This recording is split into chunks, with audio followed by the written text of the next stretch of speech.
Un ancien combattant noir de la marine intervient lorsqu'un tyran s'en prend à une fille sans savoir qu'il s'agit de la fille du général. Lâche-la. La voix de James Fendil, de l'après-midi, comme une lame, interrompant toutes les conversations dans la cour de l'université. Le président de la fraternité se figea en plein geste, sa main manucurée, toujours agrippée au poignet de la jeune fille brune qui tentait de se dégager. Les étudiants, dispersés sur la pelouse, levèrent les yeux de leur manuel, mais personne ne bougea, personne sauf lui. L'homme en jean usé et t-shirt bleu marine délavé n'était pas censé être là. Il venait juste chercher son neveu après les cours, essayant de se fondre dans un monde qui lui semblait étranger après 15 ans de service militaire. Mais dès qu'il a vu l'expression terrifiée de la jeune fille et le prédateur arrogant qui l'a coincé contre le mur de briques, tous les instincts qu'il avait affinés au cours de 2 déploiements se sont réveillés. Je m'appelle James Mitchell et j'ai appris il y a longtemps que le mal prospère lorsque les gens bien choisissent le silence. 3 missions en Afghanistan m'ont appris que l'hésitation coûte des vies, et le tremblement dans la voix de cette fille m'a dit tout ce que j'avais besoin de savoir. Les bottes de combat de James frappaient le trottoir à pas mesurés tandis qu'il réduisait la distance.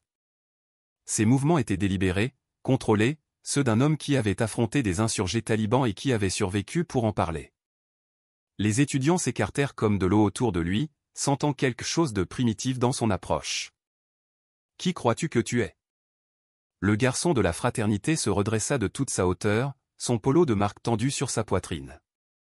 Ses amis l'entouraient désormais, 3 autres guerriers fortunés, enhardis par leur nombre et leurs privilèges. « C'est une propriété privée, vieil homme. » James s'arrêta à 2 mètres, les mains ballantes le long du corps. Dans le silence qui suivit, ses yeux sombres évaluèrent la menace avec une efficacité acquise par l'expérience. 4 étudiants qui jouaient aux hommes, des mains douces, des montres de luxe, le genre de personnes qui n'avaient jamais eu à assumer les conséquences de leurs actes. « Je suis quelqu'un qui ne s'en va pas quand il voit un problème, » répondit James d'une voix aussi ferme que le granit. Il se tourna vers la jeune fille dont le mascara coulait en fines traînées noires sur ses joues. « Vous êtes blessée, mademoiselle ?» Elle secoua rapidement la tête, mais son silence en disait long. Son sac à main de marque pendait entre ses doigts tremblants, et elle se pressait contre le mur comme un animal acculé cherchant à s'échapper. « Elle va bien ?» lança le président de la fraternité. « Cela ne vous regarde pas. Partez. Avant de vous ridiculiser. » La foule grossissait. Les téléphones sortaient des poches comme des vautours numériques tournant autour d'un nouveau drame. Quelqu'un était certainement en train d'enregistrer, mais James s'était désintéressé des caméras le jour où il avait vu son chef d'équipe se vider de son sang sur un marché de Kandahar tandis que des civils filmaient au lieu de lui porter secours. « Voici ce qui va se passer, » dit James d'une voix si basse qu'elle semblait plus forte que n'importe quel cri. « Vous allez vous excuser auprès de cette jeune femme, puis vous allez partir, ou nous pouvons procéder autrement. » Le membre de la fraternité rit, mais son rire sonna faux et forcé. « Vous savez qui est mon père ? Un seul coup de fil, et je te fais arrêter pour harcèlement. Je détruirai ta petite vie pathétique. » James inclina légèrement la tête, et l'espace d'un instant, quelque chose de dangereux brilla dans ses yeux.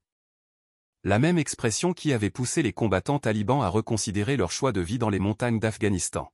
« Mon garçon, j'ai été détruit par des hommes bien meilleurs que tu ne le seras jamais, » dit-il calmement. « Et je suis toujours debout. » La jeune fille retrouva enfin sa voix, à peine plus qu'un murmure. « S'il vous plaît, je veux juste rentrer chez moi. » L'expression de James changea alors, laissant apparaître une douceur qui évoquait des filles protégées et une innocence révolue. Mais avant qu'il n'ait pu répondre, le rugissement d'un moteur rompit le silence comme un coup de tonnerre. Un SUV noir, immatriculé gouvernement, s'arrêta dans un crissement de pneus. Son arrivée si soudaine que tout le monde se retourna, ce qui se passa ensuite allait bouleverser tout ce que James croyait savoir sur les conséquences et les coïncidences. La portière du SUV claqua avec une précision militaire, et une femme dont la seule présence imposait le respect en sortit. Elle portait un tailleur impeccable qui évoquait les salles de réunion et les déjeuners d'affaires, mais ses yeux scrutaient la foule avec la vigilance tactique de quelqu'un qui avait passé des années dans des zones de guerre. Son regard se posa sur la jeune fille tremblante, et quelque chose de volcanique remua derrière son sang-froid professionnel. « Sophia !» Voix qui résonna dans la cour comme celle d'un officier s'adressant à ses troupes. La jeune fille redressa brusquement la tête, le soulagement se lisant sur son visage. « Maman !» Les talons de la femme claquèrent sur le béton tandis qu'elle s'approchait, chaque pas mesuré et déterminé. James reconnut cette démarche. Il l'avait vue chez des généraux qui avaient gagné leur galon au prix du sang et du sacrifice, et non grâce à la politique et aux privilèges. Derrière elle, deux hommes en costume sombre sortirent du SUV, leur posture trahissant leur rôle d'agents fédéraux chargés de la protection. L'attitude arrogante du président de la fraternité vacilla pour la première fois. « Attendez, qui êtes-vous ? » « Quelqu'un dont vous pensez apparemment pouvoir maltraiter la fille, » répondit la femme d'une voix glaciale, en s'interposant entre lui et Sophia. De près, James pouvait voir la ressemblance familiale, la même mâchoire déterminée, le même regard d'acier qui refusait de céder. Mais c'est la réaction du garçon de la fraternité qui révéla véritablement son caractère. Au lieu de reculer, au lieu de montrer le moindre signe de remords, il redoubla d'ardeur avec la fureur arrogante de quelqu'un qui n'avait jamais eu à faire face à de réelles conséquences. « Écoutez, madame, je ne sais pas ce que votre fille vous a dit, mais elle cherchait clairement à attirer l'attention. Elle se promenait dans cette robe, flirtait avec la moitié des invités hier soir. » Sa voix s'éleva, attirant davantage d'étudiants vers le drame qui se déroulait. Les filles comme elles savent exactement ce qu'elles font.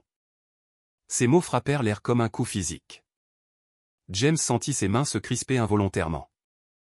Souvenir musculaire d'une douzaine de situations de combat où la retenue faisait la différence entre la réussite d'une mission et un incident international. Mais nous n'étions pas en Afghanistan. Nous étions censés être dans une société civilisée, et pourtant devant lui se tenait un prédateur vêtu d'une veste universitaire au lieu d'un treillis militaire. « Tyler Morrison », continua le garçon, comme si son nom seul devait inspirer le respect. « Mon père est propriétaire de Morrison Construction. Vous en avez peut-être entendu parler. Nous avons construit la moitié des bâtiments gouvernementaux de cet État. Un coup de fil, et je peux faire disparaître les problèmes ou les créer. » James examina Tyler Morrison avec la même attention qu'il avait autrefois réservée aux fabricants de bombes et aux snipers.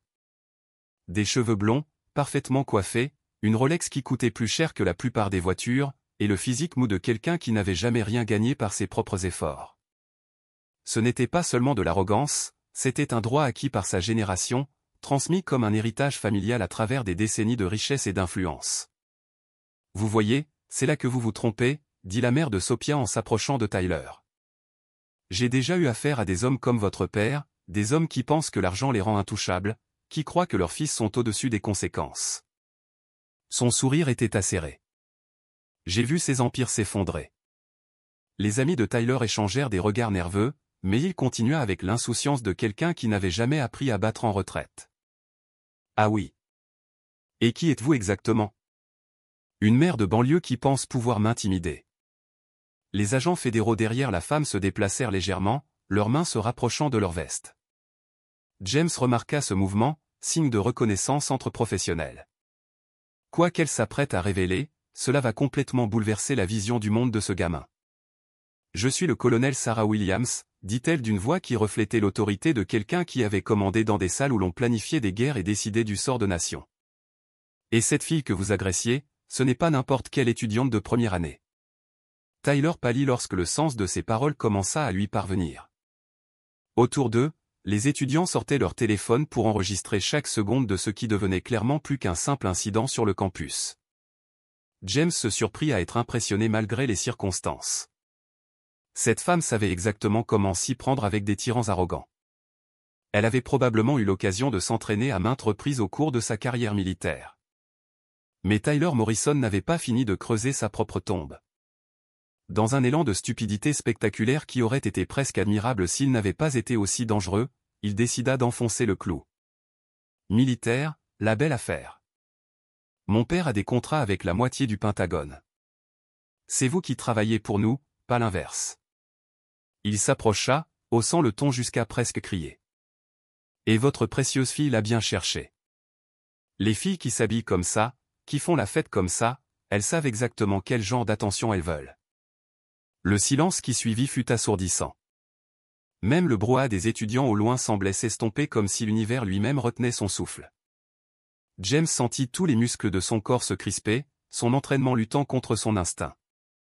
En Afghanistan, les combattants ennemis qui menaçaient des civils étaient rapidement traduits en justice. Ici, entouré de caméras et de témoins, les règles étaient différentes, mais certaines limites, une fois franchies, exigeaient une réponse, quel que soit le champ de bataille.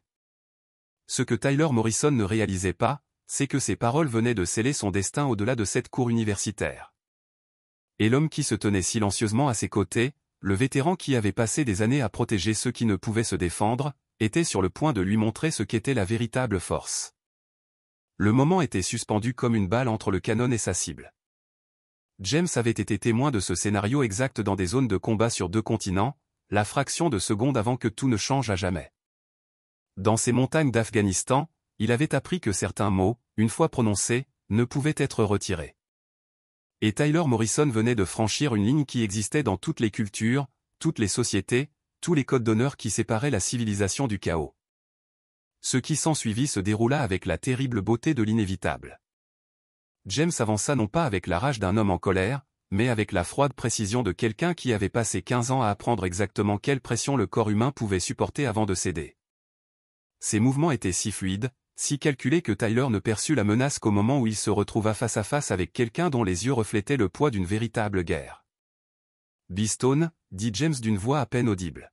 « Je veux que tu réfléchisses très attentivement à ce que tu vas dire, parce que dans 30 secondes, cette situation va complètement échapper à ton contrôle. » La bravade de Tyler vacilla comme une bougie dans un ouragan.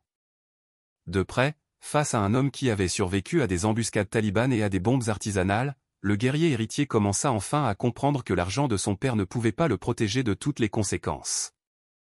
Mais les privilèges, une fois acquis, ont la vie dure. « Tu me menaces ?»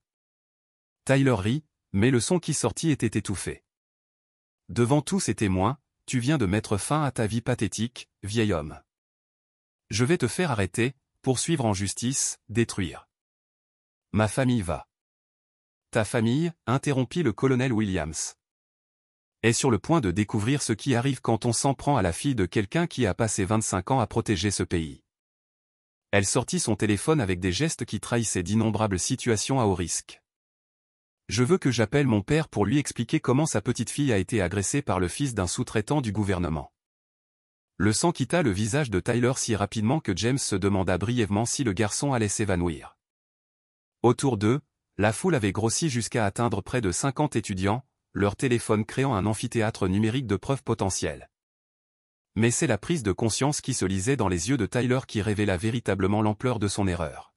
« Votre père est... » La voix de Tyler se brisa comme de la glace fine sous la pression.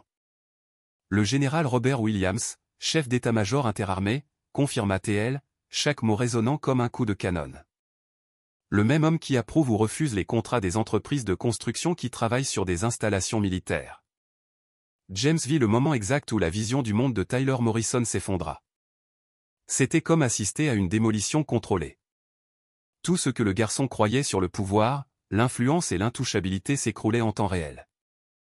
Ses amis avaient déjà commencé à reculer, leur instinct de survie prenant finalement le dessus sur leur loyauté envers l'argent et le statut social. Mais c'est alors que Tyler commit son erreur finale et catastrophique. Au lieu de s'excuser, au lieu de battre en retraite avec le peu de dignité qui lui restait, l'héritier gâté de Morrison Construction décida de doubler la mise une dernière fois. Peut-être était-ce la panique? Peut-être était-ce 20 ans sans jamais avoir à faire face aux conséquences de ses actes? Ou peut-être était-ce simplement le sentiment toxique d'avoir tous les droits qui coulaient dans ses veines comme un poison génétique? Je me fiche de savoir qui est ton père, grogna Tyler en pointant Sophia du doigt. Ta fille m'a sauté dessus hier soir, me suppliant de lui accorder de l'attention. Les filles comme elles le cherchent, tout le monde le sait. Si elle n'est pas capable d'assumer les conséquences d'être une. Il ne termina pas sa phrase. James bougea avec la violence fluide de quelqu'un qui avait passé des années à transformer son entraînement au combat en mémoire musculaire. Le coup fut précis, contrôlé, visant les points de pression qu'il avait appris lors de cours de combat au corps à corps conçus pour neutraliser les menaces sans causer de dommages permanents. Tyler s'effondra comme un château de cartes, tombant à genoux alors que son système nerveux se déconnectait temporairement sous l'effet de la force parfaitement appliquée. La cour intérieure fut envahie par des cris de surprise et le bruit frénétique des téléphones. Les amis de Tyler reculèrent précipitamment, réalisant soudain qu'il assistait à quelque chose qui dépassait de loin une simple altercation entre étudiants. C'était la justice rendue par quelqu'un qui avait passé toute sa vie adulte à protéger les gens contre des prédateurs, exactement comme celui qui gisait maintenant sur le béton. James Mitchell, marine américaine à la retraite, dit-il calmement en aidant Tyler à se relever avec la même force contrôlée qu'il avait utilisée pour le mettre à terre. Et cette jeune femme que vous menaciez, elle est désormais sous ma protection. Le colonel Williams s'avança, son expression mêlant admiration professionnelle et gratitude maternelle. Sergent, excusez-moi, quartier-maître Mitchell, premier maître. Madame, 15 ans, 2 déploiements. James relâcha Tyler qui vacilla mais resta debout. Et avant que vous ne posiez la question, tout ce que je viens de faire a été enregistré. Légitime défense et défense d'autrui, tout dans le respect de la loi.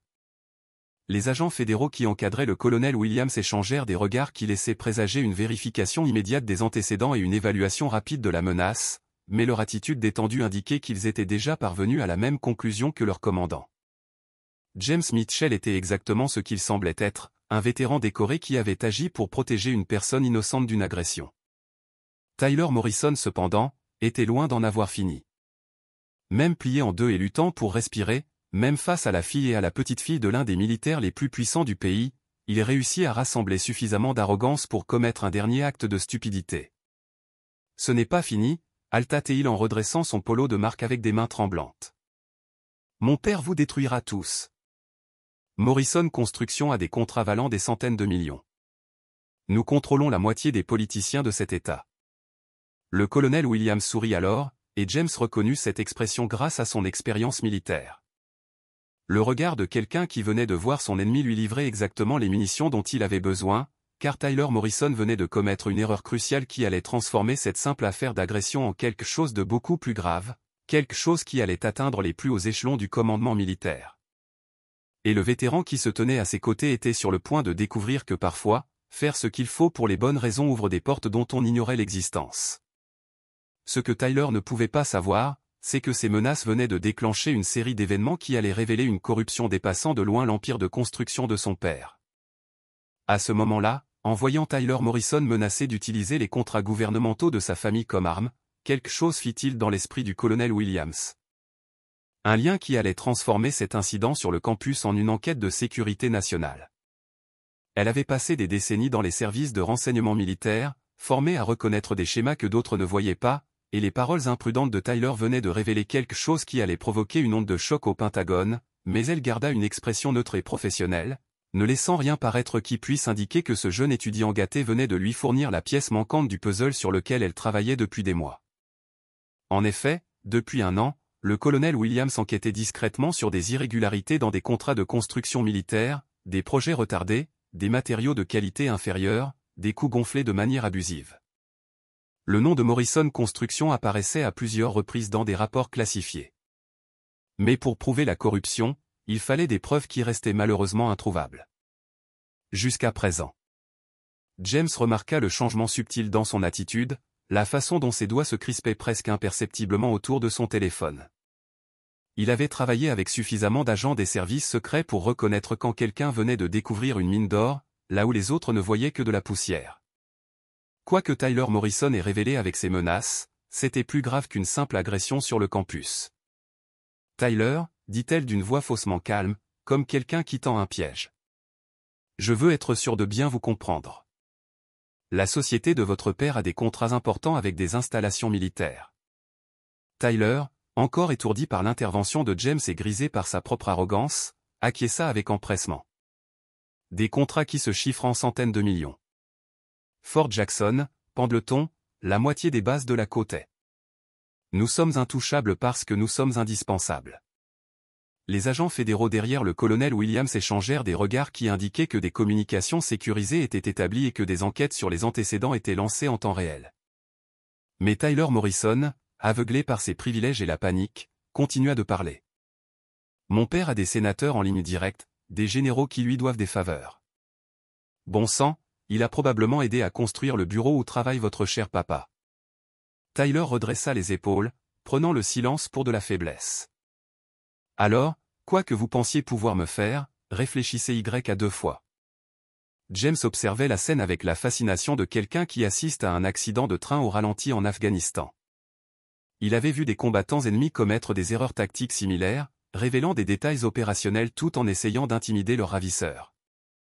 Cela ne s'était jamais bien terminé pour eux non plus. Ce que Tyler ne pouvait pas comprendre, c'était que chaque mot qu'il prononçait était mentalement catalogué par une femme dont le travail consistait à protéger la sécurité nationale contre exactement le type de corruption qu'il était en train de confesser par inadvertance.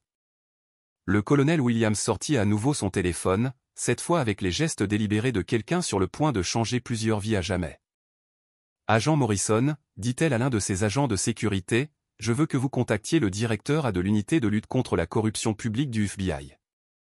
Dites-lui que nous avons une situation prioritaire concernant une fraude dans le domaine des contrats militaires. » Tyler pâlit lorsque les implications commencèrent enfin à pénétrer son cerveau embrumé par l'alcool et ses privilèges. Autour d'eux, les étudiants continuaient à filmer, leur téléphone capturant ce qui allait bientôt devenir des preuves dans une enquête fédérale qui allait s'étendre sur plusieurs États et d'innombrables contrats gouvernementaux. « Vous ne pouvez pas faire ça, » murmura Tyler, sa bravade finissant par craquer pour révéler l'enfant effrayé qui se cachait derrière. « Mon père va. Votre père va recevoir la visite d'enquêteurs fédéraux d'ici 1 heure, l'interrompit le colonel Williams. Et tous les contrats publics obtenus par Morrison Construction au cours des 5 dernières années feront l'objet d'un audit complet.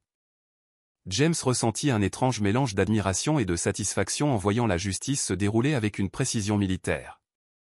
Ce n'était pas la vengeance chaotique et immédiate des zones de combat, mais une responsabilité systémique, celle qui élimine les menaces de façon permanente plutôt que temporaire. Mais le véritable génie de la stratégie du colonel Williams était encore à révéler, car il ne s'agissait pas seulement de punir un étudiant privilégié, ou même de dénoncer les pratiques commerciales corrompues de son père. Il s'agissait d'envoyer un message qui résonnerait dans toutes les salles de réunion et tous les country clubs où les hommes riches pensaient que leur argent les rendait intouchables. Sophia, qui était restée silencieuse tout au long de cette confrontation, s'avança enfin. Sa voix était désormais ferme, renforcée par le spectacle de sa mère, démolissant son agresseur avec rien d'autre que la vérité et les conséquences. « Tyler Morrison », dit-elle d'une voix suffisamment forte pour être enregistrée par tous les téléphones. Vous avez essayé de m'agresser parce que vous pensiez que je n'étais personne, parce que vous croyiez que l'argent de votre famille vous rendait intouchable. Elle fit une pause, laissant le poids de ses mots s'imposer à la foule. Vous aviez tort sur les 2 points. Les agents fédéraux passaient déjà des appels téléphoniques. Leur conversation se déroulant dans le langage codé prudent des professionnels habitués à gérer des situations délicates. James en saisit des fragments, des références à des numéros de dossier, à des habilitations de sécurité et à la coordination entre plusieurs agences. Tyler Morrison se tenait figé au milieu de tout cela, comprenant enfin que ces menaces désinvoltes avaient déclenché quelque chose qui dépassait largement son pouvoir de contrôle ou la capacité de son père à régler les choses avec son argent. Il ne s'agissait plus seulement d'une question de discipline sur le campus ou de rapports de police locaux. Il s'agissait de mettre au jour un réseau de corruption qui touchait les plus hautes sphères des marchés publics, et le vétéran qui avait simplement tenté de protéger une innocente allait devenir le catalyseur de la plus grande enquête pour fraude militaire depuis des décennies. Mais le véritable choc était encore à venir, car la réponse du général Williams à cette attaque contre sa petite-fille allait révéler jusqu'où l'armée était prête à aller pour protéger les siens et punir ceux qui les menaçaient. Tyler Morrison allait découvrir que certaines personnes étaient véritablement intouchables, mais que lui et sa famille n'en faisaient pas partie. Ce qui allait se passer ensuite resterait dans les mémoires comme le moment où le courage d'un homme qui avait pris la défense d'une inconnue avait été le catalyseur qui avait fait s'effondrer un empire fondé sur la corruption et le privilège. Moins de 30 minutes après l'appel téléphonique du colonel Williams, les premiers véhicules fédéraux commencèrent à arriver au siège de Morrison Construction. Ce n'étaient pas les voitures de police locales auxquelles Tyler s'attendait, mais des SUV noirs transportant des agents du FBI avec des mallettes remplies de mandats et des décennies d'expérience dans le démantèlement d'organisations criminelles. La véritable beauté de la justice ne résidait pas seulement dans sa rapidité, mais aussi dans sa précision. Vous voyez, les menaces de Tyler Morrison n'avaient pas seulement révélé les contrats gouvernementaux de sa famille. Elles avaient involontairement confirmé les soupçons qui s'accumulaient depuis des mois dans les briefings classifiés du Pentagone. En se vantant de contrôler des sénateurs et des généraux et du statut intouchable de son père, il avouait des crimes fédéraux passibles de plusieurs décennies de prison. Mais le véritable choc survint lorsque l'agent Morrison, chargé de la sécurité du colonel Williams, reçut un appel qui allait bouleverser tout ce que James croyait savoir sur les coïncidences et le destin. « Madame », dit l'agent en s'approchant. Son téléphone toujours collé à l'oreille. « Vous devez entendre ça. Les vérifications sur le premier maître Mitchell viennent d'arriver. » James sentit son estomac se nouer. Dans les enquêtes fédérales, les vérifications signifiaient généralement une chose, quelqu'un était sur le point de devenir témoin ou suspect. Après 15 ans de service militaire, il espérait que ses jours de fichage étaient derrière lui. Le colonel Williams écouta le rapport avec l'expression stoïque de quelqu'un habitué à recevoir des informations susceptibles de bouleverser toute une opération. Mais tandis que l'agent continuait à parler, quelque chose d'étonnant se produisit. Son sang-froid professionnel se fissura, laissant apparaître non pas de la suspicion ou de l'inquiétude, mais quelque chose qui ressemblait étrangement à de la crainte. « Chef Mitchell », dit-elle en se tournant vers lui avec un regain de respect. « Il semble que cette rencontre soit plus qu'une simple coïncidence. Votre dossier indique que vous avez passé 18 mois à assurer la sécurité de projets de construction militaire en Afghanistan. Parmi ceux-ci, plusieurs ont été réalisés par la division internationale de Morrison Construction. Les pièces du puzzle s'emboîtèrent avec une terrible clarté, comme si elles attendaient depuis des années d'être assemblées. James se souvenait de ses projets. Les retards, les dépassements de coûts, les matériaux livrés endommagés ou de qualité inférieure.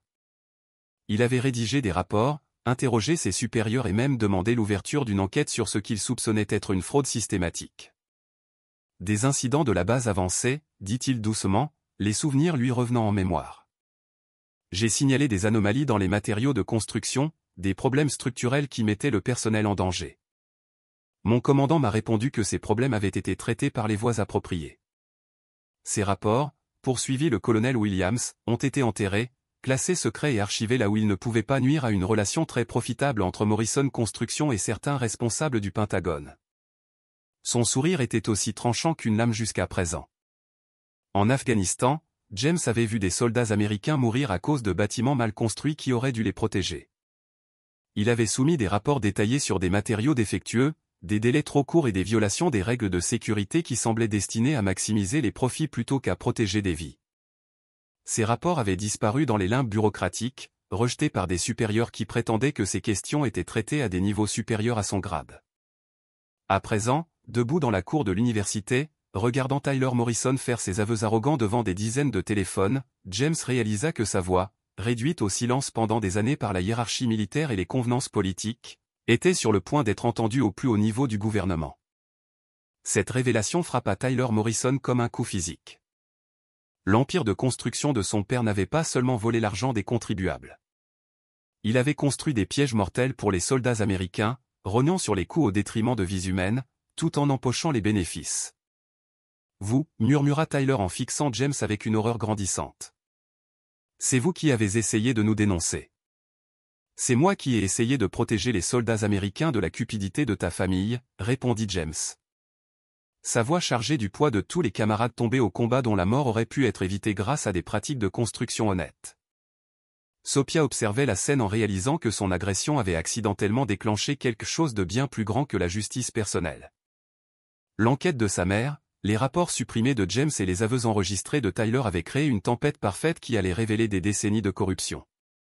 Mais Tyler Morrison, même face à l'effondrement de tout ce que sa famille avait construit grâce à la fraude et à son influence, avait encore une dernière carte à jouer. Et ce qu'il fit ensuite prouva que le mal ne se rend pas sans combattre. Il rit, posté avec une fureur désespérée et dangereuse. Les agents fédéraux étaient déjà en train d'appeler les procureurs militaires, de préparer des mandats d'arrêt contre les dirigeants de Morrison Construction et de coordonner leurs efforts avec les autorités internationales pour enquêter sur les opérations à l'étranger. Mais ils avaient sous-estimé la détermination de la famille Morrison à détruire les preuves et à éliminer les témoins. Car lorsque Tyler a sorti son téléphone pour avertir son père, il a également déclenché une réaction qui allait mettre tout le monde dans ce couac, en particulier James et Sophia, en danger de mort. Parfois, le prix à payer pour faire ce qui est juste est plus élevé que ce que l'on imagine. Et parfois, les héros découvrent qu'un acte de courage a des répercussions qui dépassent tout ce qu'ils auraient pu imaginer. Mais dans un monde où la justice semble souvent illusoire, la voir se dérouler avec une précision militaire nous rappelle que certains combats valent tous les risques. 6 mois plus tard, les gros titres racontaient une histoire qui avait commencé par le refus d'un homme de se détourner de l'injustice. L'empire Morrison Construction s'effondre dans la plus grande affaire de fraude militaire depuis des décennies. Le courage d'un vétéran révèle une corruption qui a coûté la vie à des Américains. De héros du campus à lanceur d'alerte nationale, l'histoire de James Mitchell. Mais ces gros titres ne pouvaient pas rendre compte de la véritable transformation qui s'est produite à la suite de cette confrontation sur le campus universitaire. Ils ne pouvaient pas décrire le moment où un courage ordinaire a eu des conséquences extraordinaires, créant une onde de choc qui allait bouleverser des vies à travers tout le pays. Alors que tout le monde disait qu'il était impossible de lutter contre la corruption, James a prouvé que parfois l'acte le plus révolutionnaire est simplement de refuser de baisser les bras. Tyler Morrison n'est jamais rentré chez lui ce jour-là. Des agents fédéraux l'ont intercepté à 3 pâtés de maison du campus. Son téléphone a été confisqué alors qu'il était en train d'appeler son père. Les preuves contenues dans cet appareil, des SMS coordonnant des opérations de dissimulation, des enregistrements de conversations sur des pots de vin versés à des fonctionnaires, des documents financiers relatifs à des comptes offshore allaient devenir la pierre angulaire d'une procédure judiciaire qui allait démanteler l'un des plus vastes réseaux de corruption de l'histoire des marchés publics militaires. Son père, Richard Morrison, a été arrêté dans son country club lors d'un déjeuner d'affaires qu'il pensait banal. Les agents du FBI qui l'ont menotté sous les yeux de ses partenaires de golf avaient passé des mois à monter un dossier en béton en s'appuyant sur les rapports longtemps enfouis de James. L'empire bâti sur l'argent volé et la vie des soldats s'est effondré en un après-midi, prouvant que même les forteresses les plus inaccessibles ont des fondations construites sur des mensonges. La véritable beauté de la justice ne résidait pas seulement dans son exhaustivité, mais aussi dans sa poésie.